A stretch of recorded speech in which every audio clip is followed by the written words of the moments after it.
O resumo a seguir contém linguagem obscena, aliens tentando se reproduzir com humanos, um garoto amaldiçoado por uma fantasma tarada, um pequeno romance entre protagonistas, muita treta, referências e umas cenas que eu precisei censurar, ou o YouTube me baniria, e não é indicado para menores de 16 anos, talvez 14. Mas como eu não posso te impedir, assiste aí que o resumo tá muito bom, mas não substitui a experiência de assistir ao anime completo. Então, preparado? Vamos lá. Vemos um cara cheio das segundas intenções com uma garota, dizendo que se ela não queria emprestar dinheiro, pelo menos devia deixar ele dar uma zinha. Ela revida com um chute certeiro, mas infelizmente ele consegue defender e a derruba, e ainda se acha no direito de dizer que ela era uma quebrada. Porra, você tá querendo sair com a garota, não tem dinheiro, pede emprestado pra ela, e ainda tem a coragem de chamar ela de quebrada? Tá zoando, né? Esse merda vai embora enquanto ela insulta com o nome de peixes. E desde quando isso é um insulto? Na sala, até sua amiga diz que chamar alguém por nome de peixe não era um insulto, e pergunta por que ela estava com ele. Descobrimos que ela só namorou ele porque ele se parece com Ken Takakura, um ator clássico japonês que atuou em mais de 200 filmes dos anos 50 até 2012. Suas amigas falam que caras como ele já estavam extintos. Mais tarde, vemos ela se arrastando pelos corredores, pedindo para ser consolada, até que vê um garoto sofrendo bullying, e quando os alunos iam jogar o imã nele, ela aparece na frente para defendê-lo, e volta a se lamentar. O garoto aparece a chamando de Momo Ayase, dizendo que ela estava apaixonada. Afinal, para alguém ter ido falar com ele, só podia ser isso. Ela não entende nada e diz que não queria ser amiguinha dele, mas ele diz que estava falando de outra coisa, e mostra sua revista de ocultismo, perguntando se ela também gostava. A Ayase diz que não acredita nessa coisa de alien e ovnis, mas ele a corrige, dizendo que eram fãs, e que estão se preparando para uma guerra espacial. Ela não acredita em nada disso e tenta ignorá-lo, mas ele insiste até que ela se irrita. Afinal, ela tinha levado um pé na bunda e ele estava falando igual um otaku, por isso ele não tinha amigos. Até eu senti essa, magoou, foi legal não, hein? Ela se desculpa, dizendo que exagerou, e conta que não acredita em aliens, mas sim em fantasmas. Ele começa a rir da cara dela, o que deixa ela puta e os dois acabam brigando. Ayase conta que sua avó era médium, e que ele devia ver um exorcismo com o possuído tendo convulsões. Ele rebate, dizendo que isso não era prova suficiente, já que algumas doenças causavam convulsões. Ela pergunta se um OVNI já deu carona pra ele e os dois voltam a brigar. Ayase propõe uma competição. Se ela provar que fantasmas existem, ele viraria seu serviçal, e o garoto propõe o mesmo caso vejam OVNIs. E durante a noite vemos a Ayase assustada em um hospital abandonado. O Quatro Olhos explica que aquele local era chamado de Santuário de OVNIs, e lá ela poderia ter a experiência de ser abduzida,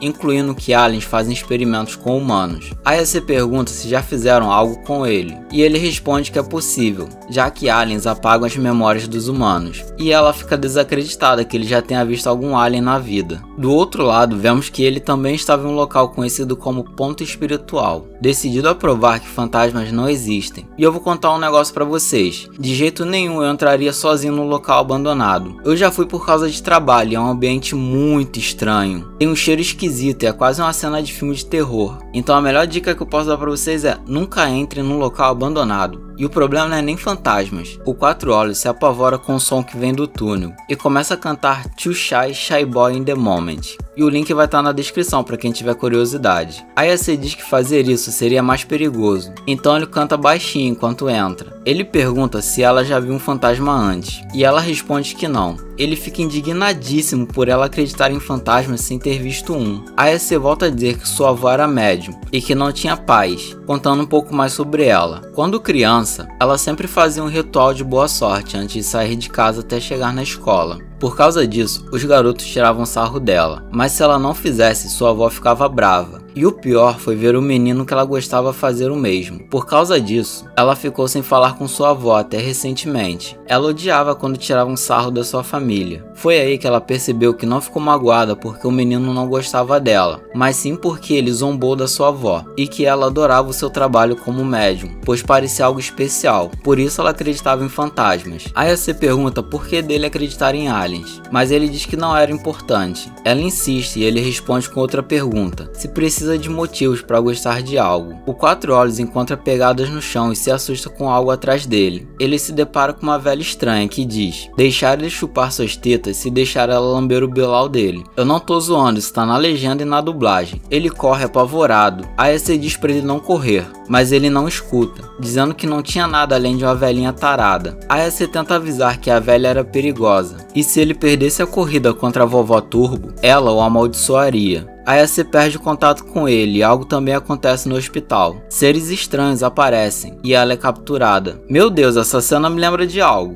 A Ace desperta sem roupas, cercada pelos estranhos, que se apresentam como serpoianos do planeta Serpo. Eles pedem que ela não tenha medo, pois são amistosos. Ela rebate que pessoas amistosas não deixam garotas peladas. Os serpos explicam que só existem machos da sua espécie, e eles se reproduzem por clonagem. Isso impede sua evolução e fez eles perderem algumas funções. Então, para recuperar as funções de reprodução similares às dos humanos, eles queriam suas bananas. E dizem que depois de fazer aquilo com ela, extrairiam seu útero e sua banana. Ela se desespera, falando que namorou um babaca, mas nunca fez aquilo, e sua castidade estava guardada para um Ken Takakura que ela ainda não conheceu, e não para um alienígena esquisito que nem eles. Eles usam telecinesia para controlá-la e atiçar seus desejos. A Ace consegue resistir, mas um dos aliens decide começar. E não, seu filho da p***, eu não quero me relembrar daquela cena de Berserker. Graças a Deus, o telefone da Ace toca, e um dos aliens atende, recebendo um chutão através da tela. A vovó Turbo sai do aparelho e já vai indo em direção às partes baixas de um dos aliens. O Quatro Olhos se desculpa com a Ace, dizendo que existia sim um fantasma no túnel que o amaldiçoou. Os aliens ficam mais interessados em como ele se infiltrou pelo celular, já que nem mesmo eles tinham essa tecnologia. A vovó Turbo toma o controle do garoto e volta com esse papo torto de lamber os bilaus. Os aliens revelam sua verdadeira forma e dizem que vão pegar a banana dele. A vovó consegue arrancar mais uma banana dos aliens,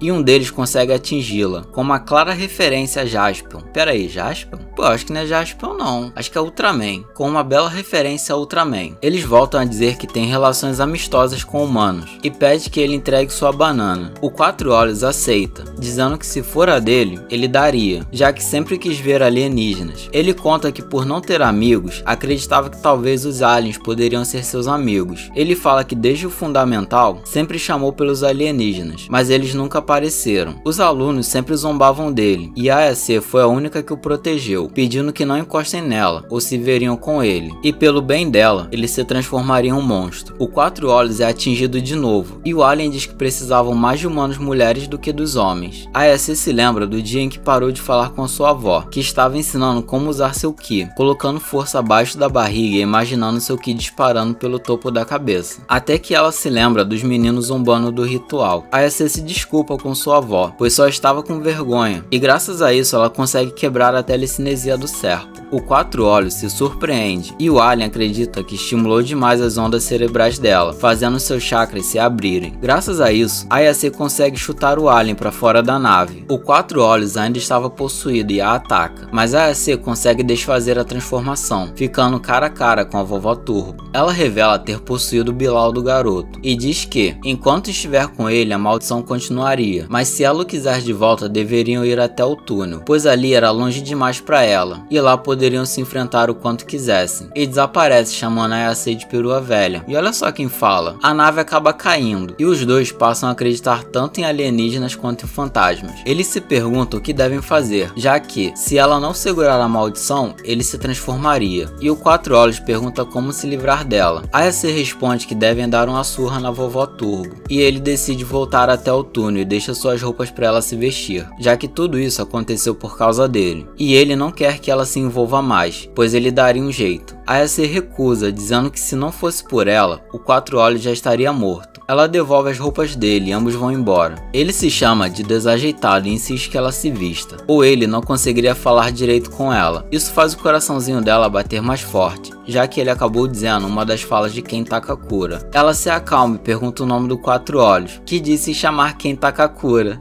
E rapaz, parece que ela encontrou o que ela queria, hein? Ayase se recusa a aceitar que o Quatro Olhos possui o mesmo nome do seu ídolo, Ken Takakura. Ele fala que ela tem que aceitar, gostando ou não. A maldição começa a tomar conta do garoto, mas Ayase, o maior estilo Jedi, o controla, pressionando Ken contra a parede. Ela decide que ele nunca mais deve pronunciar seu nome perto dela, e como ele gosta de ocultismo, decide chamá-lo de Okarun. Ela ainda ameaça matá-lo se usar o nome de Ken Takakura perto dela. Os dois discutem até o amanhecer, e Ayase acredita que a vovó Turbo não apareceria diante da luz, afinal fantasmas só aparecem à noite. Ela chama Okarun para sua casa, já que ele estava mais assustador que uma assombração. Chegando lá, ela avisa que sua avó pegava pesado com os garotos e quase matou seu ex, mas bem que aquele cara merecia. Mas o maior problema foi passar pelo portão, que fez Okarun pegar fogo. Ayase rapidamente joga ele no rio e percebe que aquilo aconteceu por causa do amuleto contra o mal. Ela remove o amuleto e manda ele ficar de boa. Se pegasse fogo de novo, era só jogá-lo no rio. Okarun entra cheio de medo, mas deu tudo certo, por enquanto. Ele diz que estava tudo bem, só com uma pequena coceirinha. E Ayase aproveita para zoar com o cabelo dele, que estava parecido com o da vovó, deixando ele bem irritado. Na verdade, estava bem mais parecido com o meu cabelo. Ayase pede para ele esperar enquanto se troca, mas Okarun invade o quarto pedindo ajuda com a maldição e acaba indo parar na parede de novo.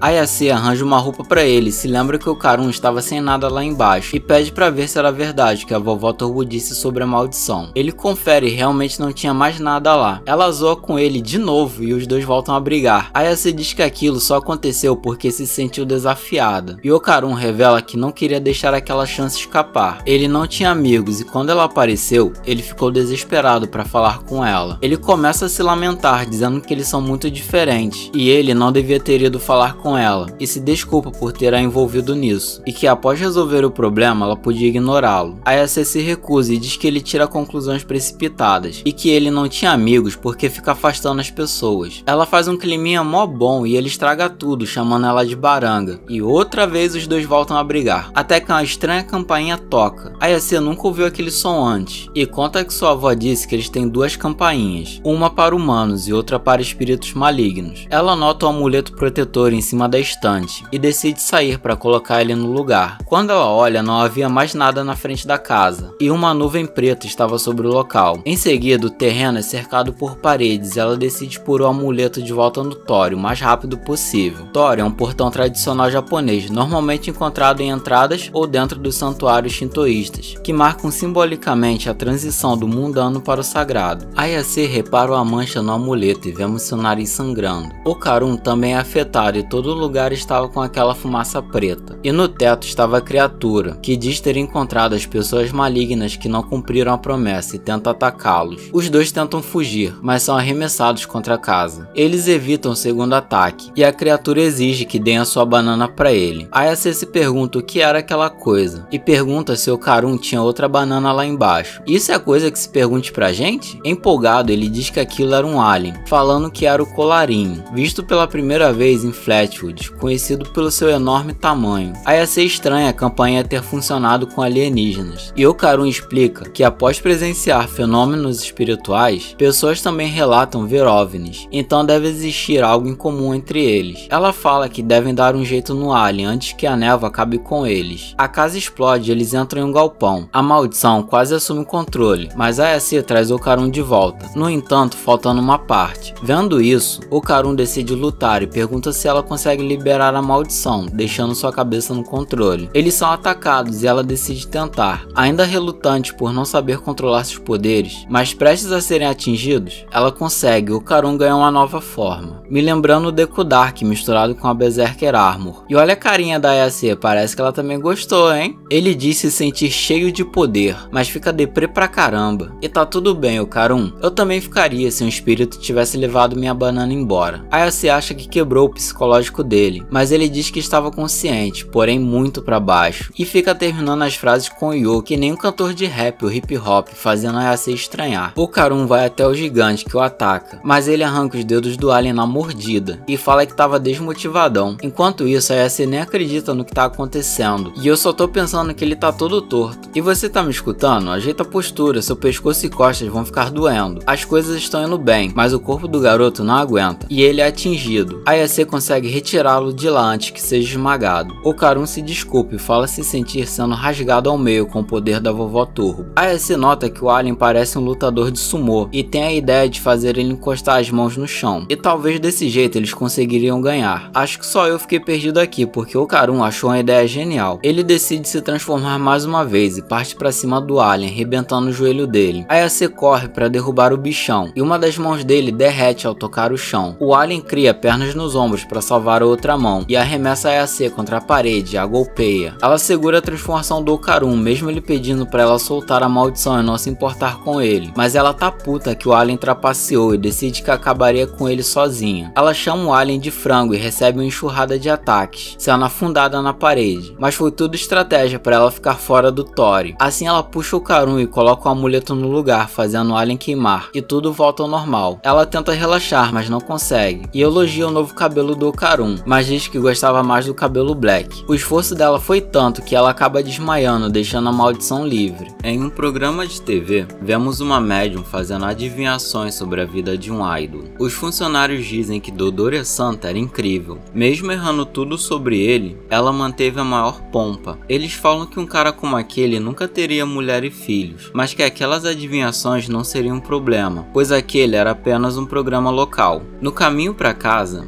o motorista reconhece Dodoria e pergunta se ela realmente possuía poderes psíquicos. Ela manda ele parar, dizendo que se ele não quiser morrer, deveria sair dali agora. Voltamos ao Okarun possuído, que estava prestes a fazer alguma coisa com Ayase. E como aquele espírito era meio estranho, eu tenho certeza de uma coisa: a vovó Turbo não deixou um like maneiro no vídeo, igual eu sei que você fez. E eu sei que você tá gostando de Dandadan. O Okarun é atacado por um tijolo e um prego e nem foi a Nobara. Dodoria-Santa chega dizendo que sua neta só traz problemas e chama a vovó Turbo pra porrada. Ela tenta o ataque pelas costas da Dodoria, mas acaba incendiada, assim como Dodoria previu, já deixando duas armadilhas prontas, uma barreira que a protege dos ataques e outra que prende a maldição. Ih, rapaz, essa é a avó da Ayase? Que isso, envelheceu que nem vinho? Pode me dar umas porradas com esse taco também se quiser, hein? Ela fica frente a frente com a maldição, que diz que ela não conseguiria mantê-la presa por muito tempo. Dodoria responde que não queria prender, e sim matá-la, e simplesmente humilha a maldição, batendo nela com um taco de metal, mandando ela resistir pelo menos um pouquinho, porque estava fácil demais, e já virou meu personagem preferido de todo o anime. A vovó Turbo avisa que se ela morresse, o garoto amaldiçoado também morreria junto. Dodoria diz que mataria qualquer homem lixo que sua neta trouxer para casa e dá o último golpe nela. A cena corta para Ayase preocupada com o Okarun e se depara com sua avó, que pergunta se ela foi a um ponto espiritual. Ayase responde que não, mas um amigo sim. Sua avó quer saber o motivo, e Ayase fala que ela estava conversando e acabou nisso. Tipo, super normal, né? Você tá conversando com alguém e de repente ele tá na sua casa amaldiçoado. Dodoria não dá a mínima e Ayase pergunta se ela viu ou não o garoto. E bem séria, sua avó responde que se ela estiver falando da maldição, ela matou. Isso deixa Ayase preocupada. Sua avó diz a Ayase que ela nem acreditava nessas coisas e que ela era apenas uma médium falsa. A garota insiste em saber o que aconteceu, mas sua avó fala para ela não acreditar nessas histórias, dizendo que espíritos malignos não existem, e de novo repetindo que ela era uma médium falsa. Ayase engole seu orgulho e admite que ela estava errada e sua avó certa. E mais uma vez ela pergunta o que aconteceu com o garoto. Então sua avó manda ela ir até o templo principal. Ayase corre até lá, preocupada com o Okarun, pois aquilo era culpa dela. E quando ela abre as portas do templo, encontra o garoto tranquilão comendo bolinho e fecha a porta na cara dele, deixando ele sem entender nada. Ela tava quase chorando de preocupação e agora tá brigando com ele por ele estar vivinho da Silva. Que garota doida. Sua avó aparece para saber desde quando ela começou a fazer amizade com monstros e fala que lá dentro a maldição não se ativaria. Ayase pergunta que história foi aquela de ter matado ele, e sua avó responde que ela parecia desesperada pelo seu namoradinho. Ayase fala que não era nada disso, explica que a vovó Turbo levou aquilo dele, e enquanto ela possuir aquilo, a maldição não sairia, e ela foi responsável pelo que aconteceu, e também revelando que agora também consegue usar poderes psíquicos. Após ter ido ao local onde OVNIs apareciam, e coisas estranhas aconteceram. Sua avó diz que OVNIs não existem, mas Ayase entende o que ela quer dizer, afinal, há um dia atrás ela pensava igualzinho. E volta ao assunto, dizendo que consegue segurar a maldição dele. Dodori acredita nos poderes e diz que os dois se meteram com alguém muito perigoso. Ela conta que antigamente, ela era conhecida como a Vovó 100 km,